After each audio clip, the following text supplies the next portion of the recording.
सो hey guys, कैसे हो आप सभी लोग। Welcome back to my channel एजी अनाई मांगा। तो गाइस, आज मैं एक्सप्लेन करने जा रहा हूँ बुक ऑफ एस्पर के एपिसोड नंबर 394 को। बाकी एपिसोड 393 मैंने किसी रीजन से अभी तक बनाया नहीं है, इसलिए आप लोगों को अभी वो एपिसोड मेरे चैनल पर देखने को नहीं मिलेगा। मैं उस एपिसोड को बाद में अपने दूसरे चैनल एजी मांगा वर्ल्ड के ऊपर अपलोड कर दूंगा। हालांकि उस एपिसोड में इतनी ज्यादा कुछ चीजें हैवी नहीं है, लेकिन फिर भी मैं उसे बना करके अपलोड जरूर से कर दूंगा। फिलहाल तो मैं अभी आप लोगों को उस एपिसोड के बारे में इस एपिसोड में थोड़ा थोड़ा शॉर्ट में बता दूंगा कि आप लोगों को इसके आगे की स्टोरी ढंग से समझ में आए। तो ठीक है गाइस, इसी के साथ मैं आप लोगों को इसका प्रीव्यू बताना शुरू करता हूँ। पिछले एपिसोड में ज्यादा कुछ नहीं हुआ था। एम्परर का एक गार्ड एम्परर के बुलाने पर हड़बड़ाते हुए उसके पास आता है। तो एम्परर उससे पूछता है कि आखिर शैडो किंग कहाँ है, वो अभी तक यहाँ पे वापस आया कि नहीं। तो वो गार्ड भी इतना कह ही रहा होता है कि अभी तक शैडो किंग नहीं आ पाया है कि तभी वहाँ पे दूसरा गार्ड रिपोर्ट करते हुए आता है और एम्परर को बताता है कि क्वान रोंग के हाई कमांडर जनरल बाहर खड़े हैं, इसलिए योर मैजेस्टी मैं उन लोगों को अंदर लाने के लिए आपसे पूछने के लिए आया हूँ। तो ये सुन एम्परर भी जल्दी से उस गार्ड को उन लोगों को अंदर लाने के लिए कहता है। अब इसी के साथ अगला सीन हमें टूवा टाइसन और उसके लोगों का दिखाया जाता है। इसके बाद एम्परर भी टूवा टाइसन से मिलता है और उन लोगों के बीच में कुछ बात चीजें चलती हैं जो कि इतनी ज्यादा इंपॉर्टेंट भी नहीं है, बट जो कुछ थोड़ी बहुत इंपॉर्टेंट है वो चीजें मैं आप लोगों को बता देता हूँ। पर वहाँ की सारी सिचुएशंस को जानने के बाद गुस्से में शैडो किंग से कहता है कि आखिर तुमने डुगू आर्मी को ऐसे कैसे जाने दिया। शैडो किंग भी घबराते हुए कहता है कि योर मैजेस्टी, उस ज़ूफेन की खतरनाक स्किल्स के सामने आखिर मैं अकेला क्या ही करता।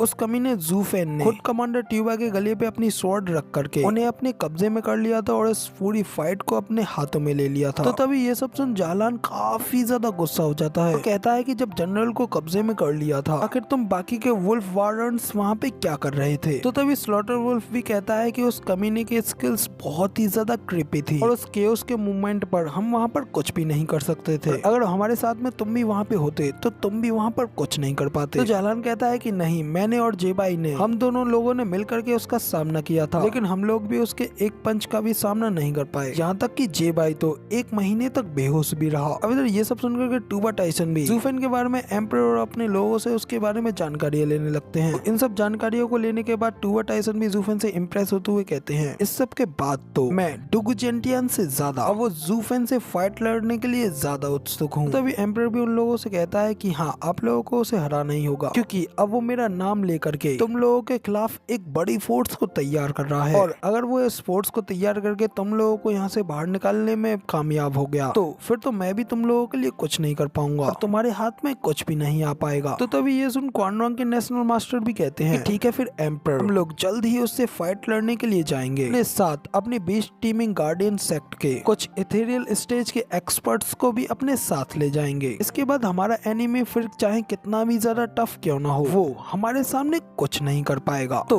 अब इसी के साथ हम आगे आज की हमारी स्टोरी को स्टार्ट करते हैं। तो अब इस एपिसोड के स्टार्टिंग में हमें कुछ समय बाद जंगल का सीन दिखाया जाता है, जिसे कि पार करते हुए क्वान रोंग की सारी फोर्सेस ज़ूफेन की विंडगेज सिटी के सामने आकर के खड़ी हो गई होती है। और सबसे पहले उन लोगों का सामना होता है ज़ूफेन की खतरनाक अरे फॉर्मेशंस के साथ। तो अब इधर लियू फेंग वहाँ पे पहुँच करके अपने फादर से कहता है कि लॉर्ड फादर, ये है विंडगेज सिटी। तो इसी के साथ यहाँ पे फिर से हमारा सीन चेंज होता है और अगला सीन हमें विंडगेज सिटी के अंदर ज़ूफेन और तीनों हाउस लॉर्ड्सों का दिखाया जाता है। जब ज़ूफेन दूसरी ओर मुंह कर करके खड़ा होता है, तभी तीनों हाउस लॉर्ड्स ज़ूफेन को बुलाते हैं और उससे पूछते हैं कि स्टीवर्ट ज़ू, आखिर ये सब कुछ क्या है। इसी वक्त वहाँ पे एक सोल्जर आता है और ज़ूफेन को रिपोर्ट करते हुए कहता है कि स्टीवर्ट ज़ू, बाहर 10 ओल्ड मैन आए हैं जो कि काफी ज्यादा शोर कर रहे हैं और हम लोग उनका कुछ भी अनुमान नहीं लगा सकते, लेकिन ऐसा लगता है कि वो लोग हमारी अरे फॉर्मेशंस को तोड़ने की कोशिश कर रहे हैं। इसमें ज़ूफेन भी हंसते हुए कहता है कि कोई बात नहीं, सब कुछ ठीक है, वो लोग बाहर जो कुछ भी कर रहे हैं उन लोगों को करने दो, तुम लोग बस वैसा ही करते रहो जैसा कि हमेशा से करते हुए आ रहे हो। तो अब इधर ज़ूफेन को इतने आराम से ये सब कहता हुआ देख करके एल्डर लॉन्ग और स्वॉर्ड मार्केस भी हैरान होते हुए उससे कहते हैं कि स्टीवर्ट ज़ू, क्या इसका मतलब ये नहीं है कि बाहर टूवा टाइसन आया है, लेकिन वो तो यहाँ पे काफी ज्यादा जल्दी आ गया है, हम लोग अभी तक पूरी तरीके से रेडी भी नहीं हुए हैं। ये सुन ज़ूफेन भी हंसते हुए कहता है कि तो क्या होगा, वो इतनी जल्दी आ गया तो ठीक है, चलो अब हम लोग भी एक वॉक पर चलते हैं, देखते हैं कि आखिर वो फॉरिजन लोग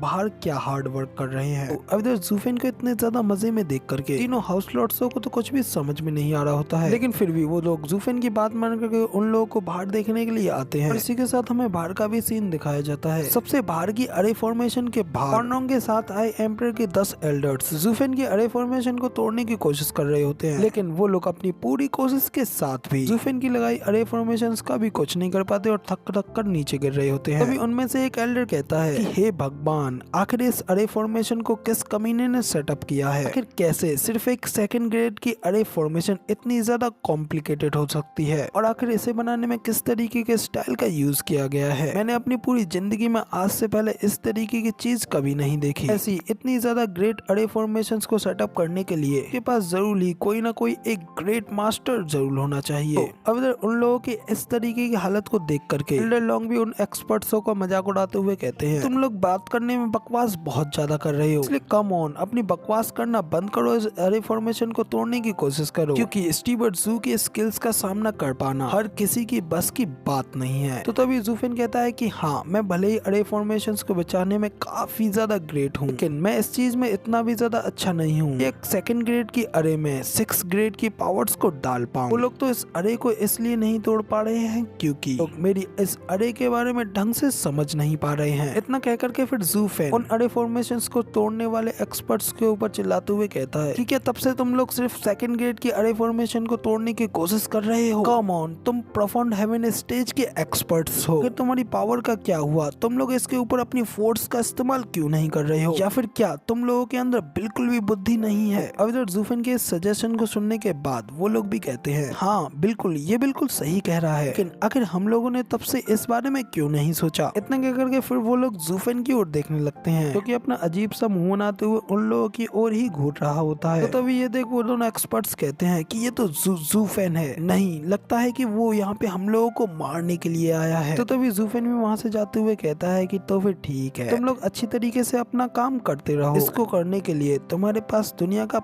पूरा समय है। कहकर के जूफिन अपने लोगों को लेकर के वहाँ से चला जाता है। जूफिन को वहाँ से जाते हुए देख करके एक्सपर्ट जूफिन से कहते हैं कि क्या तुम जा रहे हो? तभी उनमें से बीच वाला एक्सपर्ट कहता है, सभी लोग चलो फिर से शुरू करते हैं, से पता नहीं हम लोग यहाँ पे क्या कर रहे हैं। तो एक एक्सपर्ट कहता है कि हाँ क्यों नहीं, दोनों साइडों पे से हमें अनुमति मिलने के बाद हम अब बस यही करेंगे, तो लेट्स डू इट, चलो करते हैं। कहने के साथ ही फिर वो एक्सपर्ट थोड़ा घबराते हुए अपने मन में भी कहता है, हाँ अगर हम लोग ऐसा नहीं भी करते हैं जरूरी हमें दोनों साइडों के द्वारा मारा भी जा सकता है। अब जब जूफिन की बात सुनने के बाद वो लोग जूफिन के मुताबिक जूफिन की उस अरे फॉर्मेशन को तोड़ने की कोशिश करते हैं। काफी ज्यादा कोशिश करने के बाद वो इस चीज में कामयाब हो जाते हैं। जूफिन की सेकंड ग्रेड के उस अरे फॉर्मेशन में क्रैक आने लगते हैं और वो टूटने लगती है। तभी ये सब देख एल्डर लॉन्ग जूफिन से कहते हैं कि स्टीवर्ट जू, आखिर आपका ये सब करने का क्या मतलब है, और आखिर आपने उन लोगों के इस अरे को तोड़ने में मदद क्यों की? तो जूफिन कहता है कि मैं इंतजार कर रहा हूँ। तो एल्डर लॉन्ग पूछते हैं कि आखिर किस चीज का इंतजार? तो जूफिन कहता है कि उनके उन एक्सपर्ट्सों का, जो कि यहाँ पे हम लोगों का सामना करने के लिए वो लोग लेकर के आए हैं। तो गाइस अब इधर जूफिन के इतना कहने के साथ ही मैं हमारे इस वाले एपिसोड का एंड यहीं पे करता हूँ, और अभी इसके आगे की थोड़ी सी स्टोरी और रह गई है, जैसे कि मैं इसके नेक्स्ट पार्ट में कवर करूंगा। फिलहाल वीडियो पसंद आई हो तो यार एक लाइक कर देना, साथ ही कमेंट करके जरूर बताना कि आपको हमारा ये वाला वीडियो का एक्सप्लेनेशन कैसा लगा, और अगर चैनल पे नए हो और ऐसी ही अमेजिंग वीडियोस को देखना चाहते हो तो इस चैनल को सब्सक्राइब करना बिल्कुल भी मत भूलना। शुक्रिया, और इसी के साथ मिलते हैं इसके नेक्स्ट पार्ट में।